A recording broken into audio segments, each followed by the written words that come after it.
नमस्कार साथियों, Suryanagari unique law classes के यूट्यूब चैनल पर मैं अर्मिन राठी आपका हार्दिक स्वागत और अभिनंदन करती हूँ। आज तक आपने देखे बहुत सारे वीडियोस में जिसके अंदर मैंने आपको लॉ पढ़ाया है, सीआरपीसी, सीपीसी, आईपीसी, कभी यूपी के लोकल एक्ट तो भी हरियाणा के लोकल एक्ट पढ़ाए हैं। यहाँ लॉ हमेशा पढ़ाती हूँ। राजस्थान के अंदर हिंदी ग्रामर, इंग्लिश ग्रामर भी आती है, तो हमारे यहाँ पे हिंदी ग्रामर, इंग्लिश ग्रामर के बेसिस चलते हैं। कई बार स्टूडेंट पूछते भी है हमें इसका डेमो चाहिए, तो उसकी फीस कम होती है तो डेमो देती नहीं हूँ, बट फाउंडेशन कोर्स का डेमो देती हूँ, क्योंकि उसमें आपका कम्युनिकेशन देखना होता है कि जिस ऐप पे हम पढ़ा रहे हो टू वे कम्युनिकेशन सुनाई दे रहा है नहीं, पढ़ाती कैसे उसके लिए डेमो नहीं देती हूँ। वो तो यूट्यूब पे भरे पड़े मेरे। मेन चीज़ होता है कि कम्युनिकेशन ठीक हो रहा है या नहीं हो रहा है, उसके लिए तो फिर वो होते हिंदी ग्रामर का डेमो दे दीजिए, इंग्लिश ग्रामर का। तो मैंने क्या काम करते, छोटा सा वीडियो बनाते हिंदी ग्रामर के लिए और एक वीडियो बनाऊंगी इंग्लिश ग्रामर के लिए। पहले भी बनाए हुए हैं पर एक और बनाते। तो ट्रिक से काम चलता है, रिवीजन पे रिवीजन कराते हैं, रिपीटेशन करते रहते हैं हम लोग चीज़ों का, बार बार रिवाइज करते रहते हैं, तो उसी के क्लास में याद हो जाती है चीज़ें। क्योंकि राजस्थान निकालने के लिए हिंदी ग्रामर, इंग्लिश ग्रामर का बहुत बड़ा रोल होता है, जिसके 30 में से 30 आ जाए, यानी 15 मार्क्स की हिंदी और 15 मार्क्स की इंग्लिश होती है, इंग्लिश और 15 मार्क्स की हिंदी होती है।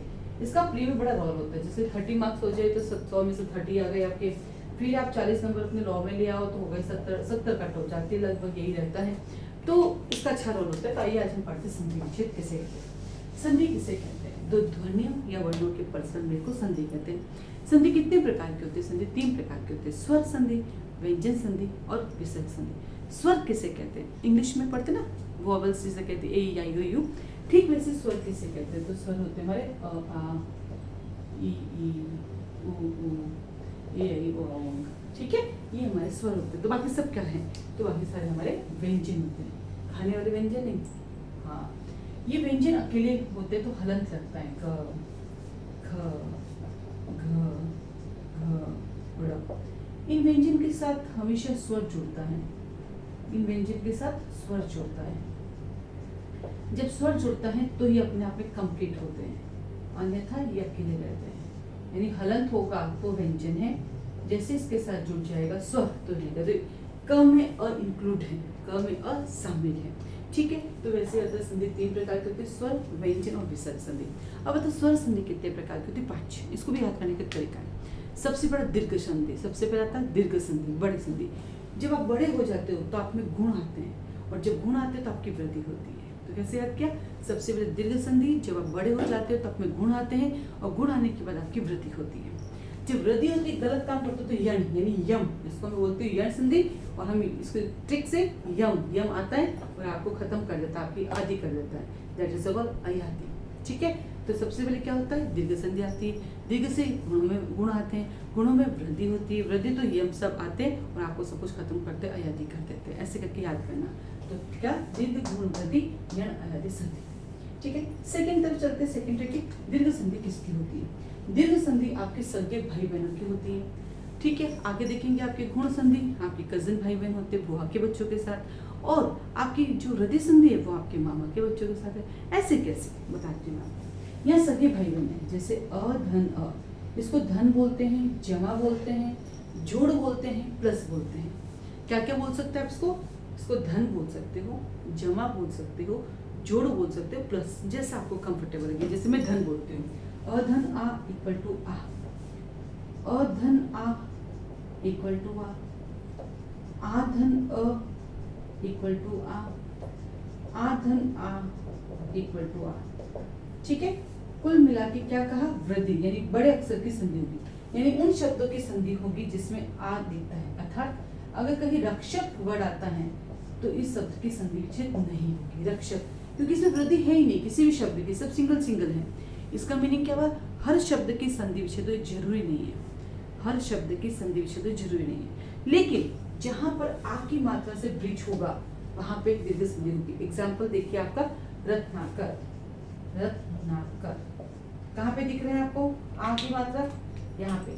तो दीर्घ संधि का पहला रूल कहता है कि जहां कहीं भी आपको आ की मात्रा दिखेगी वहां से मेरा ब्रिज होगा, जैसे कि रत्नाकर, रत्न धन आकर, रत्न धन आकर, क्या हो जाएगा? रत्नाकर। अब आपके पास एक और संधि का खतरनाक सीन है। दोनों शब्द के जो है सार्थक अर्थ होने चाहिए, रत्न का भी और आकर का भी। अब इतनी हिंदी पढ़ोगे तो सीआरपीसी कौन याद करेगा, सीपीसी कौन करेगा, आईपीसी कौन करेगा? तो हमें तो सिर्फ अपना रूल लगाना है केसर रत्नाकर है, आ से टूटेगा, आ जाएगा आ, यानी ये जा रहा है इसके ऊपर, इसमें अ है, ये आ है, इक्वल टू आ है, जैसे कि अ इक्वल टू आ। ठीक है, दोनों के अर्थ ढूंढने बैठ गए तो बहुत लंबा चौड़ा गया। बस हमें याद रखना है ये टूटेगा किससे, ये टूटेगा जहां पर आ दिखेगा। रत्न सुना हुआ है, आकर खान होती है, रत्नों की खान रत्नाकर कहलाती है। देन आता है आपके पास एक और एग्जांपल देती हूँ मैं आपको, इजी दे देती हूँ थोड़ा सा। सावधान, एग्जाम आ रहे हैं, सावधान, जहां से मैं टूटूंगा वहां से आ की मात्रा होगी। अब देखो यहाँ पे दो अर्थ की मात्रा, सा पर भी है और वा पर भी। अब कहां से टूटेगा, यहाँ से यहाँ से, दोनों तोड़ के देखते हैं। स धन अवधान, एक ये टूटता है, एक टूटता है सावधा, सावधन आन या सावधान आन। माना अपन को दोनों अर्थ नहीं पता है, लेकिन देखने से पता चलता है सावध या सावधा कोई शब्द नहीं है। लेकिन इंग्लिश मीडियम वालों के लिए गड़बड़ हो जाएगी, क्योंकि उनको तो वैसे समझ नहीं आती हिंदी। तो क्या करेंगे, जैसे आप इंग्लिश में वर्ड देखते ही पहचान लेते हैं ऐसा वर्ड है या नहीं, है ना। 3 इडियट में उसने कुछ स्पेलिंग लिखी, समझ ही नहीं आ रहा था, आप पकड़ लेते इसमें कोई वर्ड नहीं है। ठीक वैसे ही आप पढ़ोगे तो आपको अटपटा सा लगेगा, तो क्लियर हो जाएगा। और ये है सधन अवधान, अवधान पैदा करना। ठीक है, तो यहाँ से अपने थोड़ा सधन अवधान। अब यहाँ पे देखो स के अंदर कौन है, क्योंकि मैंने क्या कहा स के लिए हलंत होता है, तो इसमें स के स और स के साथ अ है। ठीक है, और ये अ है, तो अधन अ आ, ये देखिए अधन अ आ। तो दीर्घ संधि का पहला रूल कहता है कि जहां से मेरा ब्रीच होगा वहां पे आ की मात्रा मिलेगी। ये पहला इसका सूत्र है। अब आइए आगे चलते हैं। दीर्घ संधि, दीर्घ के ही रूल बता दी अभी तो मैं, दूसरे संधि में तो मैं चली नहीं होगी, अभी दीर्घ का ही रूल बताइए। दूसरा कहता है ई धन ई, बड़ी छोटी धन बड़ी, बड़ी बड़ी धन छोटी बड़ी, और बड़ी धन बड़ी इक्वल टू बड़ी। यानी ये बता रहा है कि जहां से टूटूंगा छोटी बड़ी छोटी बड़ी छोटी बड़ी कुछ भी आएगी, कटूंगी मैं ई पर। एग्जाम्पल देते हैं, परीक्षा क्या आ रही है आपके सर पर, परीक्षा। वैसे संधि विच्छेद करने के लिए आपके पास अगर आपको उपसर्ग आते हैं तो भी आपकी संधि सही हो जाएगी, क्योंकि उपसर्ग और संधि साथ साथ चलती है। तो परीक्षा के अंदर अपन तोड़ते हैं तो क्या बन जाएगा, परिधन इक्षा। अब यहाँ पे थोड़ा सा दिमाग लगाना पड़ेगा, ये कहाँ छोटा आएगा कहाँ बड़ा, ये प्रैक्टिस से ही होगा। ये कहाँ छोटा आएगा कहाँ बड़ा, इसके बाद आप प्रैक्टिस करोगे तो हो जाएगा, ऐसे रटने से कुछ नहीं होगा। तो क्या कहते हैं परिधन इक्षा, ये देखो यहाँ पर ये है छोटी, यहाँ बड़ी इक्वल टू बड़ी। अर्थात दूसरा सूत्र कहता है कि जहां से मेरा ब्रीच होगा वहां पे आपको बड़ी ही देखने को मिलेगी। दूसरा सूत्र क्या है, जहां से मेरा ब्रीच होगा वहां पे बड़ी, यानी देखो दीर्घ मिल रहा है, यहाँ पर भी दीर्घ था अ का आ, यहाँ पर भी दीर्घ था ई का ई। इसका मतलब संधि विच्छेद उन्हीं शब्दों की होगी जहां पे आपको आ दिखेगा, बड़ी दिखेगी, बड़ा हो दिखेगा, अन्यथा नहीं होगी, अन्यथा नहीं होगी। यानी जिन शब्दों में, जैसे मैंने लिखा रक्षक, जहां पर अ आया या भी छोटी आई या छोटा ऊ आया, सिंपल ऊ, तो उन शब्दों की संधि विच्छेद होगी नहीं। और अगर होगी स्वर संधि तो नहीं होगी, हो सकता है व्यंजन संधि, हो सकता है विसर्ग संधि हो। अब आता है इसका तीसरा रूल, और तीसरा रूल आता है ऊ धन ऊ बड़ा हो, ऊ धन बड़ा हो इक्वल टू बड़ा हो, बड़ा हो धन छोटा हो इक्वल टू बड़ा हो, बड़ा हो धन बड़ा हो इक्वल टू बड़ा हो। यानी तीसरा रूल, जहां से मेरा ब्रीच होगा वहां पे आपको क्या दिखेगा, बड़ा ऊ दिखेगा।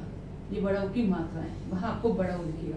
यानी जहाँ बड़ा ऊ होगा वहीं पे मेरा ब्रीच होगा, अगर बड़ा ऊ नहीं होगा तो मेरा ब्रीच भी नहीं होगा। एग्जाम्पल आता है आपके पास भानुदय। क्या एग्जाम्पल आता है, भानुदय, भानुदय। देखो ये बड़ा ऊ है ना, बड़ा ऊ की मात्रा है ना, तो इसका हो जाएगा भानु धन उदय, ऊ धन ऊ इक्वल टू बड़ा ऊ, ऊ धन ऊ इक्वल टू बड़ा ऊ, भानुदय। तो क्या कहा, दीर्घ संधि ने ट्रिक दिया कि जहां से मेरा ब्रीच होगा या तो उस शब्द में आपको आ की मात्रा दिखेगी या बड़ी की या बड़ा होगा, तो समझ लीजिए वो दीर्घ संधि है, तो समझ लीजिए दीर्घ संधि है। ठीक वैसे गुण संधि अपना रूप बताती है, वृद्धि संधि अपना बताती है, यण भी अपना एक सूत्र बताती है, और अयादि भी। यानी हर चीज में ट्रिक है, ऐसे तो बहुत रटनी पड़ेगी। ट्रिक पहचानो कि जहां से ब्रीच होता हूं मैं, या तो आ की मात्रा है बड़ी या बड़ा है, तो समझो दीर्घ संधि है। अधिक जानकारी के लिए क्लासेस ज्वाइन करें। ग्रामर की क्लासेस चलती हैं, इसका टाइमिंग इवनिंग में होता है। पर्यायवाची, विलोम शब्द रिपीटिशन से याद कराते रहते हैं, मतलब समझ लीजिए पूरा हिंदी याद करा देते हैं आप लोगों को, पूरा एक एक चीज़ ध्यान से याद कराते हैं। मुहावरे लोकोक्तियाँ भी क्लास में पढ़ाते हैं, ऐसा नहीं पेजेस दे दिए हो गया खुद पढ़ लेना, नहीं, इसमें बहुत सारा पार्ट होता है। जैसे पर्यायवाची खुद पढ़ लो, विलोम शब्द हमारे यहाँ ऐसा नहीं है, वो भी हम ही पढ़ेंगे। हाँ, जब तबीयत ठीक है मेरी, जैसे कंफर्टेबल, तो पूरा बोर्ड पे लिखाती हूँ, टाइम हो एग्जाम के लिए। जैसे साल भर का कोर्स चलता है, 9 महीने का, 8 महीने का बैच चलता है, तब तो पूरा एक एक चीज़ बोर्ड पे होती है। लेकिन कई बार ऐसा होता है जब एग्जाम सर पे आ गए हैं तो फिर थोड़ा सा बोर्ड पे कम लिखाते, बुलाती तो पूरा मैं हूँ, खुद को लिखना तो होता ही है, पर यह थोड़ा सा समय बचाते हैं। अन्यथा जब लॉन्ग टर्म बैच चलते हैं हमारे, तो एक एक चीज़, एक एक लोकोक्ति मुहावरे को बोर्ड पे लिखी जाती है। अन्यथा रिपीटिशन रोज के हम लोग करा देते हैं, 40 को रिपीट कराते हैं, लोकोक्ति को 40 मुहावरे रिपीट होते रहते हैं। तो ऐसे करके हिंदी ग्रामर का बैच चलता है। इसका टाइमिंग हमेशा इवनिंग में होता है। जनरली इसका टाइमिंग 7:30 से 8:30 PM होता है, बट थोड़ा सा आगे पीछे हो जाता है, पर रहता है इवनिंग का ही है। तो अधिक जानकारी के लिए आप मुझे कॉल कर सकते हैं, मैसेज कर सकते हैं।